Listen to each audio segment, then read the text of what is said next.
Hi, good afternoon, and welcome back to Mike Makes It. Tonight, I'm modifying this fly zapper. Now, this fly zapper has never caught a thing in its life. Flies may have bumped into it if they hadn't seen it, but they've never gone inside. Had they gone inside, they may have experienced a small jolt of electricity, because there's two windings on here. There's a positive DC source, and the idea is the fly touches two of these wires and it's going to get 700 volts across it, and that would spoil its day, because it don't do a fly a lot of good. If you short it out, you get a good old spark. So I know the electric field inside is up to snuff. It's good. I thought the flies didn't like going in because of the gap here. That's more health and safety. I can't get my finger in to electrocute myself. Now I can, because I've removed a bar on every other one of the rails there. We've got no young children that are going to stick the fingers in, so I'm fairly happy with that, and it's hanging from a ceiling anyhow. But what I want to do tonight is take the bulb has already been took out. There used to be a 240 volt UV bulb running through the length of this. How successful that was, well, I know it wasn't successful at all, but it did light up and it did appear as if it might catch a fly. It never did. But what I'm going to try now, I'm going to upgrade it. I've got some, you can see there's 5 LEDs here. These are ultraviolet UVA LEDs. There's a fly just gone through the frame. Maybe it's been attracted to these LEDs. I'm hoping so.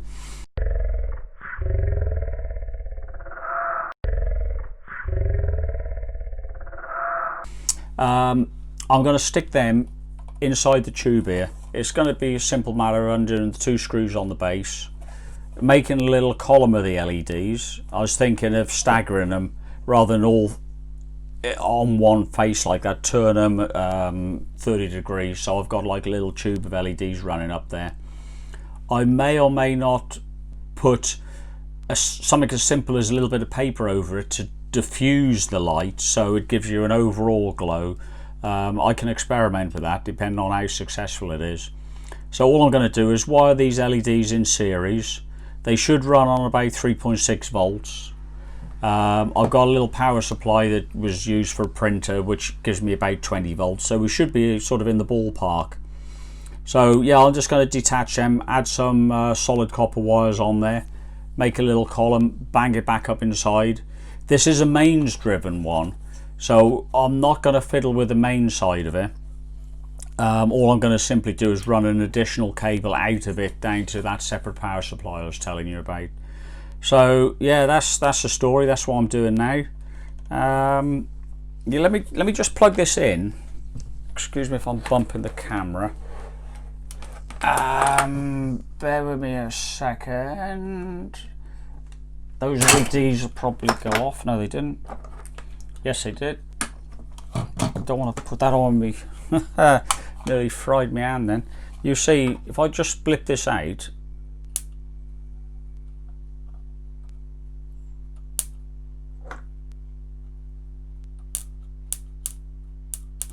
you know, that ain't going to be any good for a fly. So that function of the device is working. It's the attraction side that's not.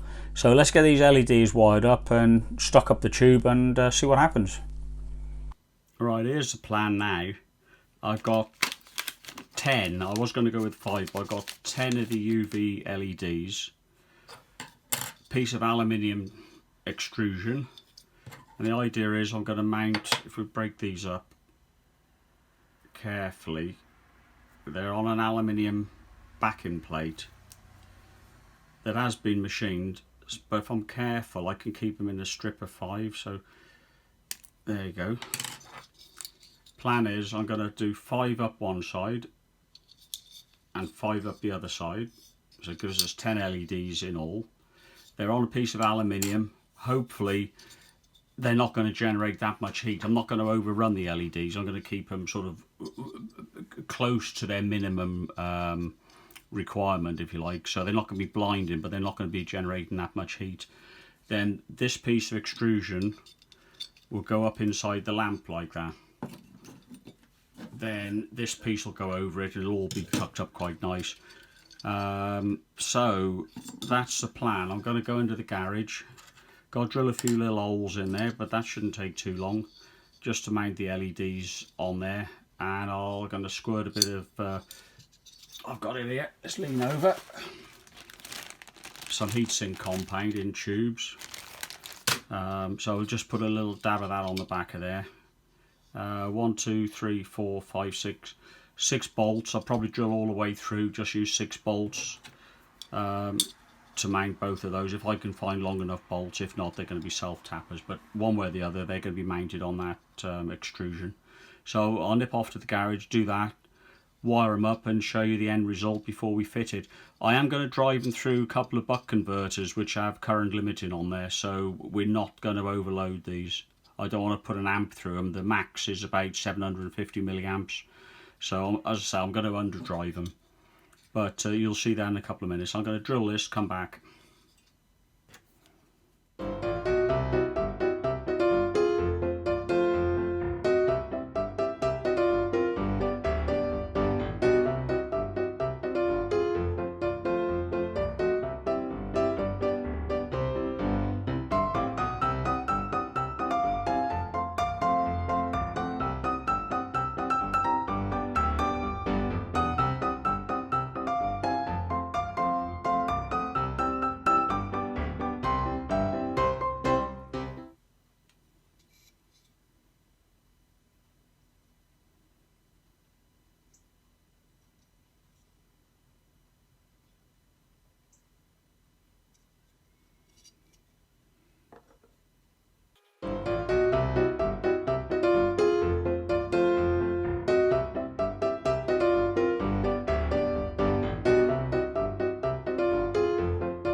Right, okay, that's the, I'll call it the LED array. It's a bit pompous name, but nevertheless, there's your 10 LEDs.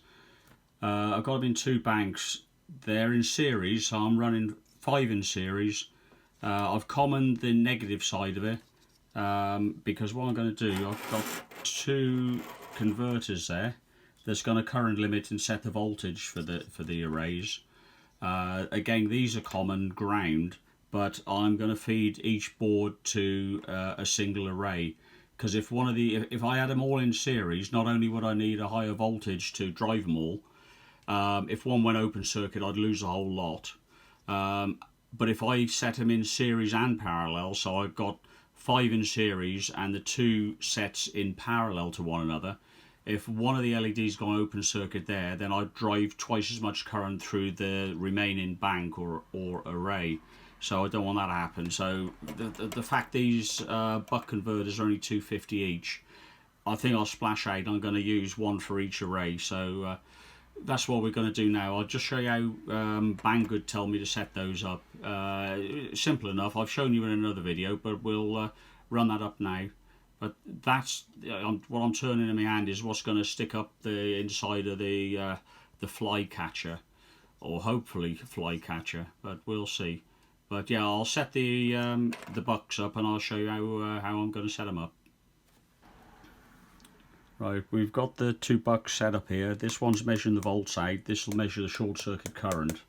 I'm using a laptop power supply that's going to give me 19.5 volts output. So over to the right here, there's a benchtop power supply set to 19.5 volts. So that's the best I'm going to get out of it. So the pot on the left hand side sets the output voltage, so we'll see what we can actually get out of that. Ideally I want 18.5.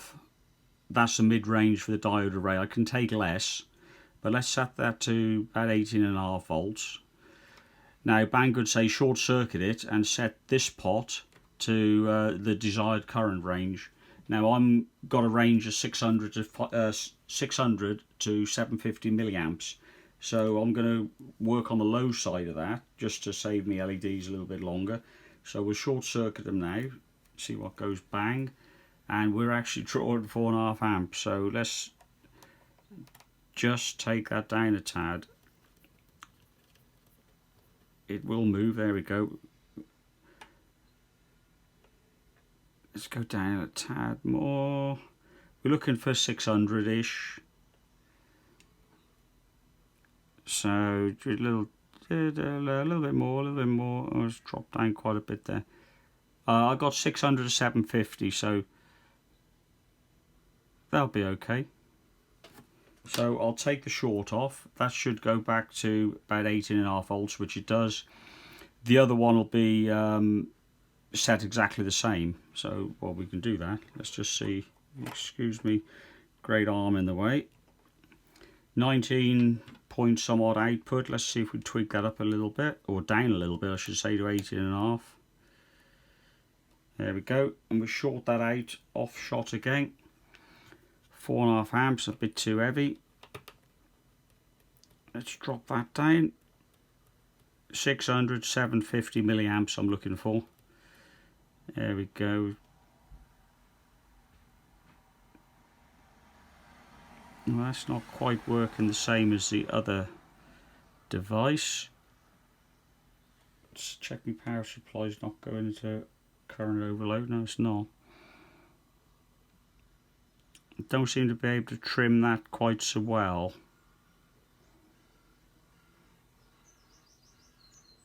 No, he's sort of something or nothing, then bang, it drops right out. So I need a little bit of investigation going on there, because there's something going on. So I'll check that out. This one's good. I'm going to connect that up to the LED array, see what we got, make sure it does light up quite as we expect. And I'll pop that one on as well and measure the current at the same time. So I'll go and solder a few wires and come back to you. Right, okay, there, problem solved. One of the converters was a little bit dicky, so I've swapped it out for a new one. The arrays are getting a little bit warm, so what I'm going to do is run them a little bit lower on the voltage. I'm going to go 17.5 volts at about we're measuring 400 milliamps. So we're going to give that a go. It's plenty bright enough. I'm squinting here looking at them. So we'll see if we catch any flies. I'll put it together in this, as you've seen before. Put it back in its housing and put it all back together, and I'll show you the finished item. I think one thing might be a good idea. I'll just leave this running for a couple of hours before I put it in the fly catcher. Just make sure we've got no thermal issues. It's running a bit hot, but the LEDs can take that so long as it's not too hot. So the reason I got the box here, it kind of floods the camera out. So yeah, I'll give it a couple of hours, stick it back in the fly catcher assembly, and put it back together and show you the finished results. Assuming it passes this test it's doing now. I'm sure it will. Right, there it is, all back together. I've put a little cardboard tube inside, or paper tube in fact, just to diffuse the light. Let's fire it up. Very blue, hopefully very attractive to flies. We'll see. I'll leave any updates on the fly situation in the comments. Feel free to comment yourself. Well, there you go. One bug zapper updated. Hopefully we're going to see a few corpses in the bottom of that in a few days' time. If you liked the video, give me a thumbs up, that'd be great. Thanks for watching.